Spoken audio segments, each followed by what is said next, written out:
बाळासाहेबांचं कौतुक करणं अतिशय महत्वाचं आहे आणि ते अनेकांनी केले. मी त्या कौतुकाशी सहमत आहे.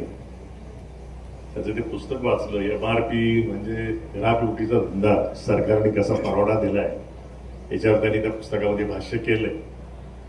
वस्तुस्थिती आहे, MRP काय छापायचं त्याला काही क्रायटेरिया नाहीये. अमुक भाव, तमुक भाव, तमुक भाव.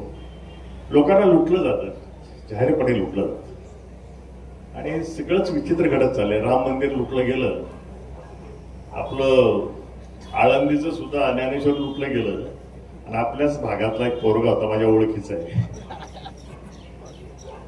दूरच्या नात्यातला बरं आहे. म्हटलं का केलं रे? म्हटलं ते एक व्यापारी होता, व्यापाऱ्याच्या पोराने सांगितलं पैसे डबल करून तो टेबल करून देतो.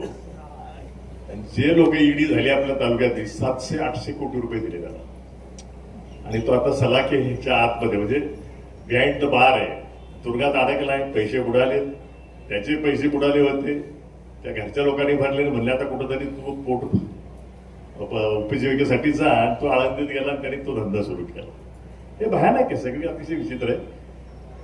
आपले पंकज महाराज म्हणजे आमच्या जुन्या काळातला एक तरुण कार्यकर्ता, पक्षातला, राजकीय पक्षातला नेता, नंतर अध्यात्माकडे वळाले. चेतनानंद, ज्यांनी आपल्या वाक्चातुर्यातनं अनेक वेळा समाजाला आनंद देण्याचा प्रयत्न कायम केलेला आहे, प्रबोधन लोकांचं केले, ते आज या ठिकाणी उपस्थित आहेत. मला अतिशय आनंद झाला. आणि बळवंत महाराज म्हणजे ह्या गावातलं झाकलेलं पाणी, मुंबईमध्ये वारकरी संप्रदायामध्ये फार मोठं वर्चस्व आहे यांचं. आज योगायोगानं तिथं आले आणि मला ते ऐकायला मिळणे, आपण सगळ्यांनी त्याचा लाभ घेतलेला आहे. बाळासाहेबांच्या मातोश्री गेल्या गंगूबाईचं सगळी माहिती सांगितली. त्यांना झाडाची कशी आवड होती.